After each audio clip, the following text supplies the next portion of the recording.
తిరుప్పావై పాశురములు 26వ రోజు. ఈరోజు మన వాళ్ళంతా శ్రీకృష్ణుని సామర్థ్యాన్ని తెలుపుతూ వారికి కావలసిన వ్రత పరికరాలను సమకూర్చుకుంటున్నారు. తిరుప్పావైలో ఆండాళ్ తల్లి ప్రమాణాలను తెలుపుతూ వ్రతాన్ని ఆచరించింది. అందులో మొదటుగా శయ్యాదన శయ్యో, మన పూర్వులు చేయనివి చెయ్యకూడదు. ఈ మధ్యకాలంలో మనము సౌకర్యాలకని తెచ్చిపెట్టుకున్నవి మన ఆరోగ్యాన్ని ఎంత పాడు చేస్తున్నాయో అనుభవిస్తున్న వారికి తెలుసు. ఇది వరకు ఇవన్నీ లేనినాడు హాయిగా బ్రతికేవారు మన పూర్వులు. సౌకర్యం కోసం భౌతికమైనవి చెయ్యవచ్చు, అవి మన స్వరూపాన్ని పాడు చేయనంత వరకు ఇది గుర్తించుకోవాలి. ఆత్మోజ్జీవన కోసం మాత్రం మన పూర్వులు ఆచరించనివి మేం ఆచరించం అని చెప్పింది. ఆపై మేలయార్ షేవ్ అనగళ్, ఏవి మన పూర్వులు ఆచరించారో మన శ్రేయస్సు కోసం అవే ఆచరించాలి.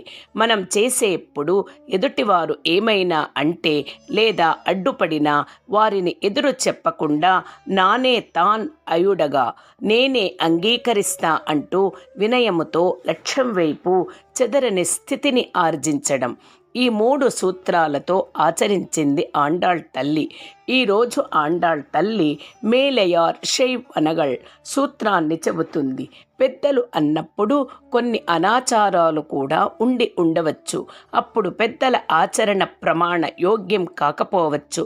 వేదములో ఇవి తగును, ఇవి తగవు అనే నిర్ణయం చేయబడి ఉన్నది. వీటికి విరుద్ధంగా లేని ఆచరణని మనము స్వీకరించవచ్చు.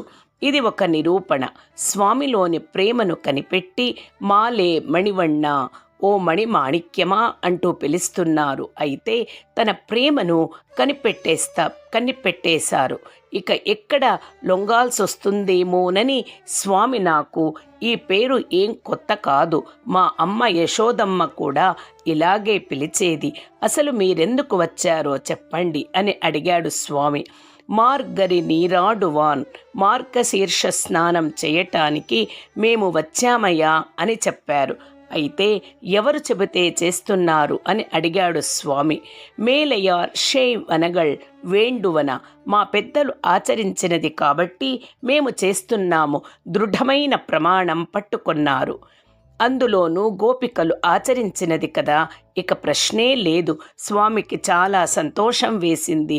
తన ఆర్తితో వీళ్లనంతా అట్టే చూస్తూ ఉండిపోయాడు. కేట్టియేల్, వినబడుతుందా? ఏం మేము అడిగినది అని అడిగారు. అయితే మీకు ఏం కావాలో ఒక్కొక్కటి చెప్పండి అని అడిగాడు స్వామి. వీళ్ళు ఒక్కొక్కటి చెప్పడం ప్రారంభించారు.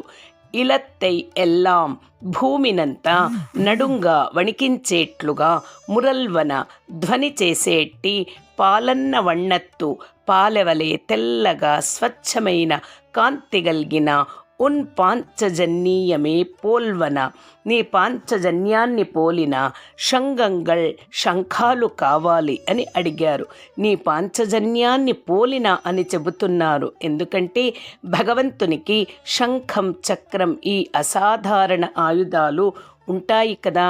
ఈ మధ్యకాలంలో ఎవరికి పడితే వారికి పెట్టేస్తున్నారు. అది చాలా తప్పు. శ్రీకృష్ణునికి సన్నిహితుడుగా ఉండేవాడు శ్రీమాలికుడు. అయితే శ్రీకృష్ణుడి పేరు చెప్పుకొని కొంచెం అల్లరి చిల్లరిగా చేసేవాడు. కొంతకాలం అయ్యాక కృష్ణ, నీ వద్ద ఉన్న సుదర్శన చక్రం కావాలయ్యా అని అడిగాడట. ఇది ఇతరులకు లొంగి ఉండదు అని చెప్పి చూశాడు. ఇక వినకపోయేసరికి ఇచ్చాడు. పాపం తనకు తెలియకుండానే తన తలను నరుక్కున్నాడు శ్రీమాలికుడు. శ్రీ వెంకటాచలపతి చరిత్రలో ఒక కథ ఉంది. తిరుమల కొండపై కుమారస్వామి తపస్సుని అనుగ్రహించటానికి శ్రీనివాసుడు ప్రత్యక్షమైనప్పుడు అక్కడికి పరమశివుడు కూడా వేంచేశాడు.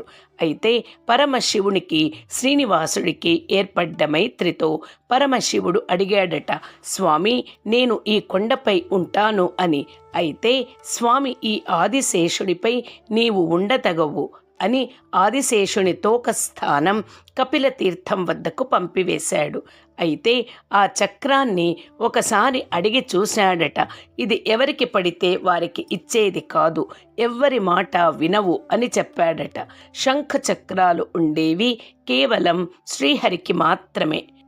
ఆనాడు యుద్ధరంగములో ఊదినప్పుడు పాండవులకు ఆనందం వేసింది. కానీ ధృతరాష్ట్ర సంతానానికి గుండెలు పగిలిపోయాయి.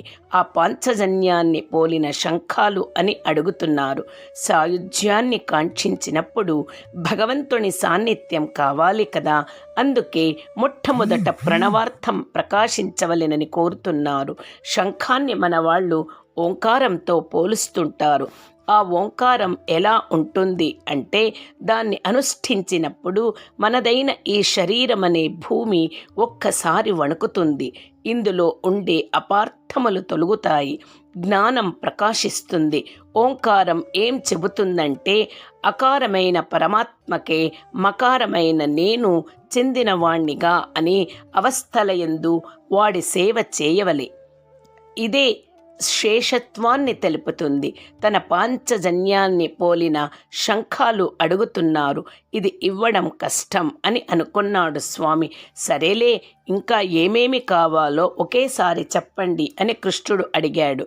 మాకు ఇంకా పోయ్ పాడుడయ్యనవే షాల పెరుంపరయే, శక్తివంతమైన చాలా పెద్ద వాయుద్యం కావాలి. ఇంకా పల్లాండి చెప్పారే, పల్లాండు పాడేవారు కావాలి. ఇంకా కోల విళక్కే, ఆరని నిలువు దీపం కావాలి.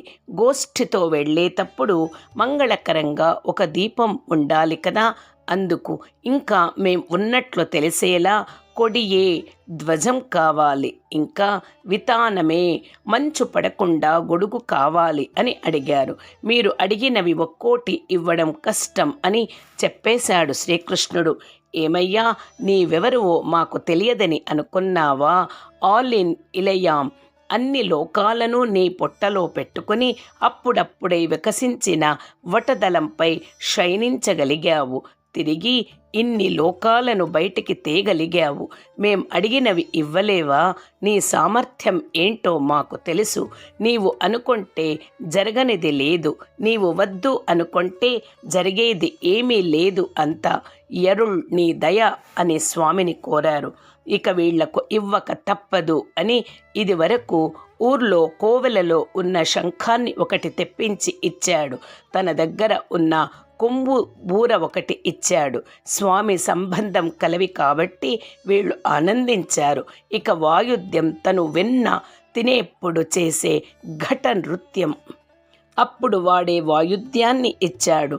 ఇక పల్లాండుకు రాబోయే కాలములో రామానుజ సంపర్కంచే ఏర్పడే భక్త గోష్ఠికి మంగళం పాడిన నమ్మళ్వార్ను పంపాడు. ఇక ఆరని దీపం అడిగారు కదా, అమ్మను వేళ్లతో పంపాడు. ఇక ధ్వజానికి గుర్తుగా గరుత్మంతుడిని పంపాడు. గొడుగుగా ఆదిశేషుడు వెళ్ళడు కనుక తాను ధరించి విడిచిన శేషవస్త్రం ఒకటి ఇచ్చాడు. స్వామి సంబంధం కలవి కాబట్టి వీళ్లకు అదే చాలు. ఆండాళ్ తిరువడిగళే శరణం శరణం.